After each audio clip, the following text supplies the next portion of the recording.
जाएगा। सत्संग चैनल में सब भाई बहनों का स्वागत है। आप लोगों को आज का दिन मंगलमय हो, यही भगवान से प्रार्थना है।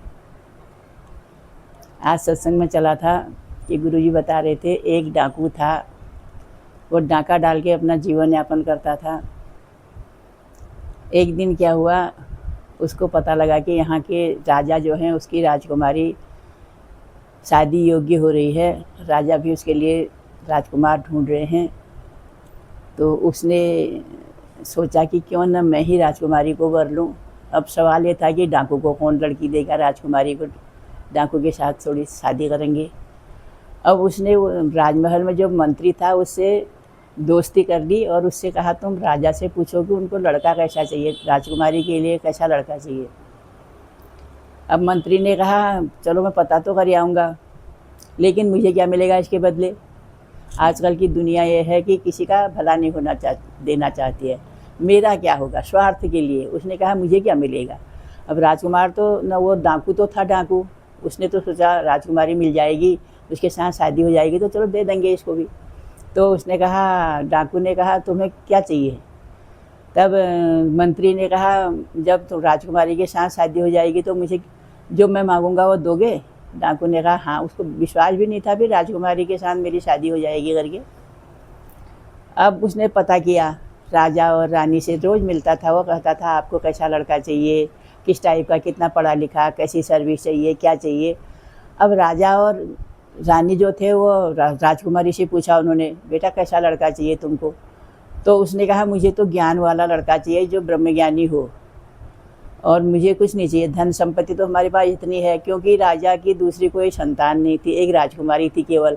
उसने कहा ये तो राज्य तो सारा मेरा ही है, लेकिन अगर ब्रह्मज्ञानी कोई सत्संगी लड़का मिल जाए, क्योंकि वह परिवार भी सत्संगी था, राजा भी सत्संगी और रानी भी, और वह उनकी बेटी भी राजकुमारी शुरू बचपन से ही अपने माँ बाप के साथ सत्संग सुनती थी। तो उसने बता दिया डाकू को। उसने कहा राजा जी ऐसा कह रहे थे कि उनको सत्संगी चाहिए, कोई ब्रह्मज्ञानी लड़का चाहिए जिससे उनकी लड़की अपना जीवन यापन शांति से गुजार सके, उसको और कुछ नहीं चाहिए। तो अब डाकू कहने लगा, मैं ब्रह्मज्ञानी कैसे बनूं इतने दिन में।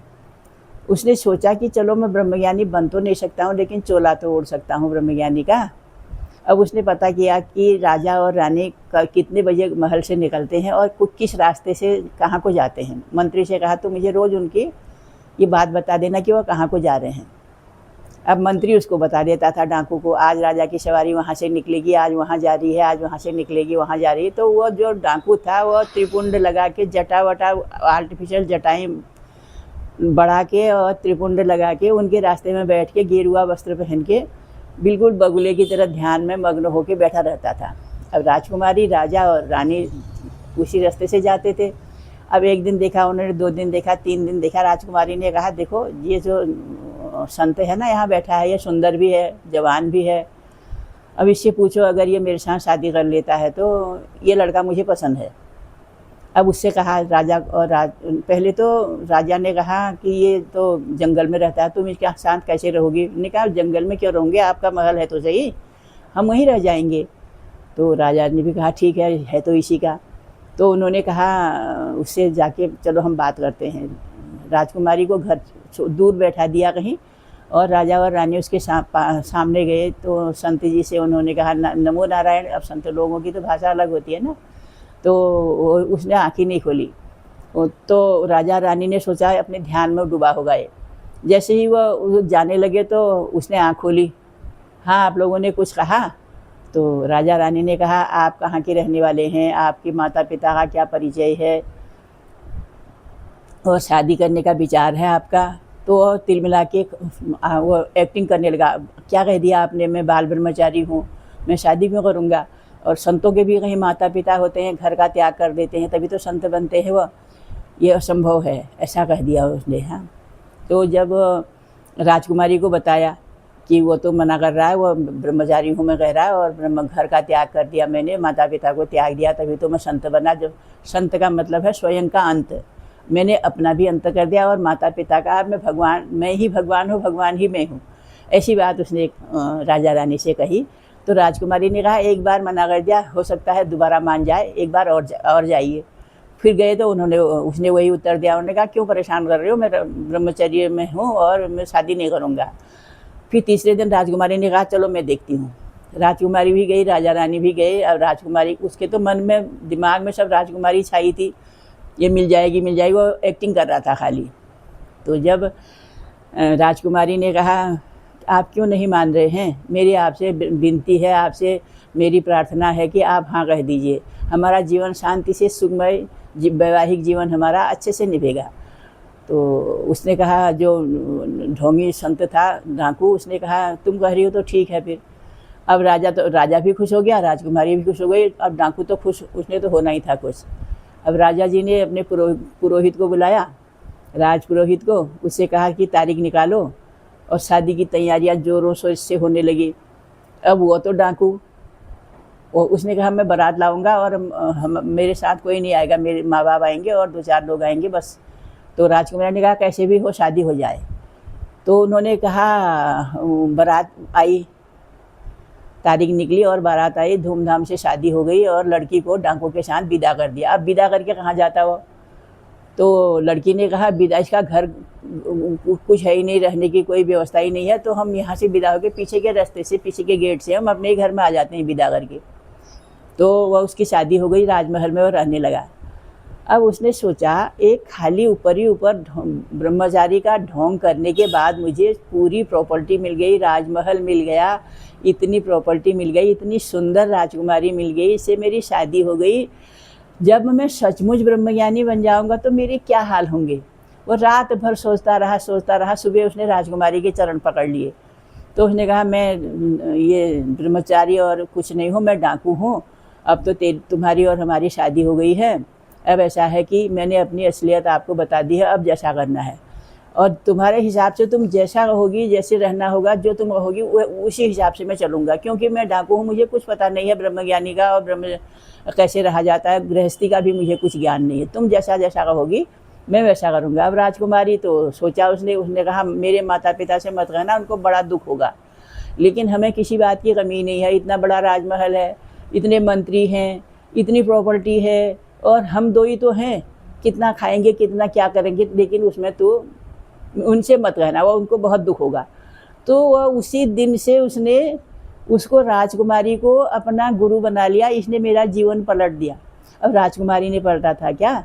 वो तो उसके कर्मों के पिछले जो उसके गलत कर्म थे, वो डाकू बनने में, वह उसके बाद गलत कर्म उसके कट गए थे। उसके पुण्य कर्म उदय हुए और राजकुमारी से उसकी शादी हुई। फिर उसका क्या हुआ, अच्छे कर्म शुरू हुए, तो अच्छे पुण्य कर्म शुरू होने के बाद उसका भविष्य क्या हो गया, इतना उज्जवल हो गया, वो डाकू से ब्रह्मज्ञानी बन गया।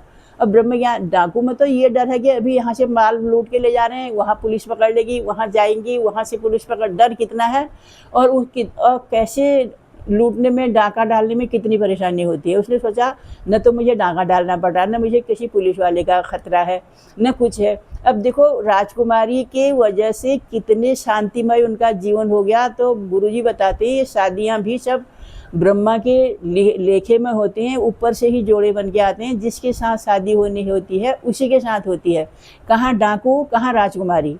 तो उस पिछले जन्म में उनका कोई ऐसा कर्म रहा होगा कि अधूरे से छूट गया होगा उनका प्रेम, तो यह यहाँ भगवान ने उनको फिर मिला दिया।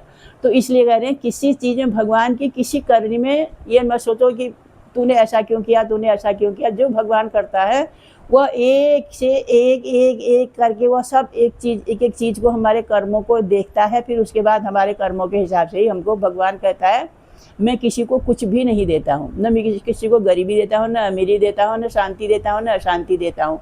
वह सब है हमारे ही।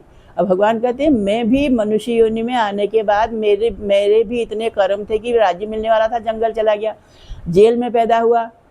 कृष्ण कहते हैं मैं जेल में पैदा हुआ क्योंकि मैंने मनुष्य रूप में आया था और जंगल में शिकारी के बाण से मेरे प्राण गए। मैं भगवान होने के बाद अपने कर्मों को नहीं काट सका, तो तुम तो एक इंसान हो, तुम्हारे कर्म कैसे कटेंगे। हमने ये करना है कि जब दुख आता है तो उस समय करता है वाह भगवान बहुत बहुत शुक्राने आपके, ये कर्म भी कट गया। और सुख आता है तो वाह भगवान आपने मेरे लिए इतना सुख भेजा है, आपका करोड़ों करोड़ों लाखों लाखों धन्यवाद, करोड़ों शुक्राने।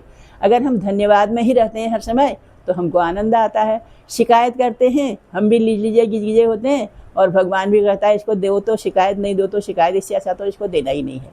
तो इसलिए क्या करना है कि भगवान में श्रद्धा रखे, विश्वास रखे, पूर्ण समर्पण कर दो। तू ही है भगवान, जो करेगा, जैसा करेगा, जहाँ ले जाएगा तू ही ले जाएगा। भगवान कहते हैं, गुरु जी कहते हैं हमारे कि तेरे सोचे कुछ नहीं होता, प्रभु सोचे तत्काल, बलि बोला बैकुंठ भेज दिया पाताल। बलि ने 99 यज्ञ कर दिए थे, 100वां यज्ञ करना था, वो स्वर्ग को जाता। सोचा था उसने मैं स्वर्ग में चला जाऊंगा, इंद्र की राजगद्दी में बैठूंगा करके। तो भगवान ने क्या किया, उसका 100वां यज्ञ पूरा होने से पहले ही छोटे बामन का रूप आके बलि से 3 पग जमीन मांगी, और वह ये दृष्टांत पहली वीडियो में बताया है, फिर भी दोबारा रिपीट हो जाता है। तो इसलिए कह रहे हैं तेरे सोचे कुछ नहीं होता है, हमारे सोचने से कुछ नहीं होता। अगर हमारे सोचने से होता तो हम क्या सोचते हैं क्या हो जाता है, इसलिए अपना सोचना ही नहीं है। संकल्प पहले शुरू में गुरुजी कहते थे अच्छे संकल्प करो, अच्छा सोचो। अब कह रहे हैं कि दूसरी क्लास है, वो तो पहली क्लास थी, अब हम दूसरी क्लास में आ गए। उसमें गुरुजी कह रहे हैं संकल्प भी मत करो, विकल्प भी मत करो। पहले शरीर बनता है, उसके पहले प्रारब्ध बनती है, उसके बाद शरीर बनता है। प्रारब्ध तो तेरी जो घड़ी जहाँ जैसे जहाँ खाना होगा, जहाँ जाना होगा वहीं जाओगे, तुम्हारे सोचने से कुछ नहीं होता है। हमने क्या करना है, वाह भगवान ये भी अच्छा हुआ, भगवान यहाँ भेज दिया ये भी अच्छा हुआ, भगवान ये भी अच्छा, वाह वाह कहते हैं तो सारी परिस्थितियाँ, सारी कष्ट, सारी बीमारियाँ हवा हवा हो जाती हैं। अब हमने क्या करना, वाह वाह में ही रहना है। आप लोगों को ये वीडियो अच्छी लगी तो सब्सक्राइब कीजिए, लाइक कीजिए, शेयर कीजिए, और कमेंट में लिखिए कि जय गुरुदेव। आपको अगली वीडियो में फिर मिलते हैं। आप अपना स्वास्थ्य का ध्यान रखिए। बहुत बहुत धन्यवाद आपका, कोटि कोटि प्रणाम।